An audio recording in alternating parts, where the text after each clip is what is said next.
สวัสดีครับยินดีต้อนรับเข้าสู่ Hit Team Channel นะครับกลับมาพบกันอีกครั้งเกี่ยวกับการทำเว็บไซต์ด้วย Joomla วันนี้นะครับเราอยู่ใน playlist ของ WebKit Guide กันนะครับโดยที่วันนี้นะครับผมจะมาแนะนำนะครับต่อเนื่องจากคลิปที่แล้วที่เป็นการแนะนำในเรื่องของการอัปเดตตัว Joomla นะครับวันนี้ก็จะมาแนะนำในเรื่องของการอัปเดตตัว extension หรือว่าส่วนเสริมนั่นเองนะครับโดยที่การอัปเดตตัว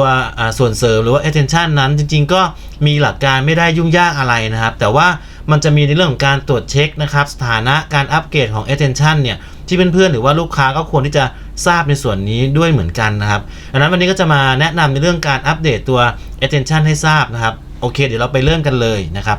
ก่อนอื่นเลยนะครับก็ให้เพื่อนๆหรือว่าลูกค้าเนี่ยเข้าสู่หลังบ้านเว็บไซต์นะครับเวลาเราเข้ามาที่หน้าแดชบอร์ดแล้วเนี่ยถ้าเกิดในกรณีส่วนเสริมหรือว่า extension เนี่ยเขามีเวอร์ชั่นใหม่เกิดขึ้นมาเนี่ยมันก็จะมีการแจ้งเตือนนะครับเหมือนกับการแจ้งเตือนจาก Joomla เหมือนกันอยู่ข้างๆกันเลยคือก็จะมีการแจ้งเตือนว่าอัปเดต available ตัวนี้นะครับซึ่งก็จะมีตัวเลขต่อท้ายซึ่งตัวเลขต่อท้ายเนี่ยคือจำนวน extension ที่จะมีการอัปเกรดหรือมีเวอร์ชั่นใหม่นั่นเองนะครับในส่วนนี้เนี่ยเราสามารถที่จะทำการตรวจสอบเบื้องต้นก่อนที่เราจะทำการอัปเกรดได้เหมือนกันนะครับโดยที่เราสามารถไปที่เมนู extension นะครับเลือกที่ manage เลือกที่อัปเดตไซต์ในส่วนนี้นะครับคลิกแบบนี้ได้เลยนะครับทีนี้พอเรามาในอัปเดตไซต์เนี่ยมันจะเป็นหน้ารวมในเรื่องของ extension ที่มีการเขาเรียกว่ามีตัวอัปเดตลิงก์ต่างๆอยู่ในหน้านี้นะครับเราสามารถที่จะคลิกในเรื่องของตัวรีวิวตัวนี้นะครับก็คือคลิกเพื่อทำเขาตรวจสอบในเรื่องของการเปิดสถานะตัวอัปเดตอีกครั้งหนึ่งนะครับเรากดตรงนี้ได้เลยนะครับจากนั้นก็รอสักครู่หนึ่งนะครับเขาก็จะมาตรวจสอบเราว่าอะไรที่มันสามารถอัปเดตได้เขาก็จะเปิดการอัปเดตให้เราตามปกตินั่นเองหรือใครที่ไม่ต้องการจะอัปเดตอะไรก็สามารถที่จะมาปิดในเรื่องของextension ตัวนั้นอย่างเช่นสมมติว่าเจ้าJL Lite ตัวนี้นะครับผมไม่ต้องการให้มีการอัปเดตผมก็คลิกปิดตรงนี้นะครับมันก็จะทำการไม่แจ้งเตือนนะครับในเรื่องของการที่มีอัปเดต extension ตัวนี้นั่นเองนะครับแต่จริงๆก็แนะนำว่าถ้า extension ตัวไหนที่เขามีการอัปเดตเรื่อยๆเนี่ยเราก็ควรที่จะทำการติ๊กเปิดในเรื่องของตัวอัปเดตตัวนี้ไว้นะครับเมื่อเราทำการตรวจสอบตรงนี้เรียบร้อยปุ๊บนะครับเรากลับมาที่หน้าแดชบอร์ดอีกทีหนึ่งนะครับจากนั้นรอตรงนี้นิดนึงนะครับในการตรวจสอบมันอาจจะใช้เวลาในเรื่องของการตรวจสอบตัวเช็ค extension เนี่ยสักครู่หนึ่งก็จะแจ้งออกมาเป็นรายการที่ต้องมีการอัปเดตอีกทีหนึ่งเหมือนกันนะครับตัวนี้ก็ตรวจสอบก็เป็น9 extension เหมือนเดิมให้เราคลิกที่ตรงอัปเดต available ตัวนี้ได้เลยนะครับเมื่อเราคลิกเสร็จปุ๊บก็รอให้เขาทำการแจกแจงในเรื่องของ list รายการตัว extension ให้เราทราบอีกทีหนึ่งว่ามีรายการ extension ตัวไหนบ้างที่เราต้องทำการอัปเกรดนะครับในส่วนนี้เดี๋ยวรอสักครู่หนึ่งนะครับโอเคทีนี้นะครับเมื่อเรามาที่หน้านี้ปุ๊บจะเห็นว่าตอนนี้เนี่ยมันก็จะมีรายการ extension เนี่ยที่แสดงให้เราเห็นว่า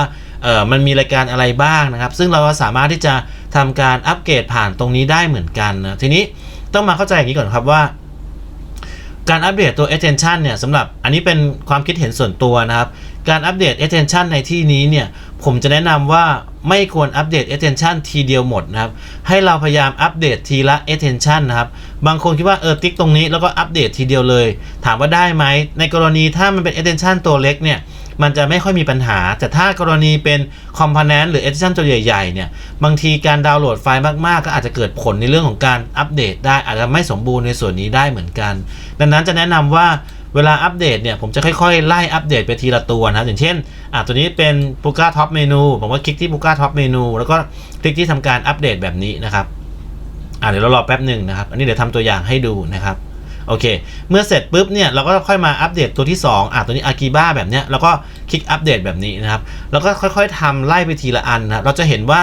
ตัวไหนที่มันอัปเดตไม่ได้เนี่ยเขาก็จะค่อยแจ้งฟ้องเราเป็นทีละตัวว่าไม่สามารถอัปเดตได้หรือว่าติดขัดปัญหาในเรื่องของการอัปเดตครับอย่างในกรณีสมมุติว่าตัวนี้นะครับ DJ Image Slide ตัวนี้นะครับผมคลิกทำการอัปเดตนะครับซึ่งต้องบอกว่าตัว DJ Image ตัวนี้มันมีปัญหาในเรื่องของการอัปเดตอยู่แล้วนะครับมันจะฟ้องเราว่า fail นะครับในเรื่องของตัวอัปเดตตัวนี้นะครับ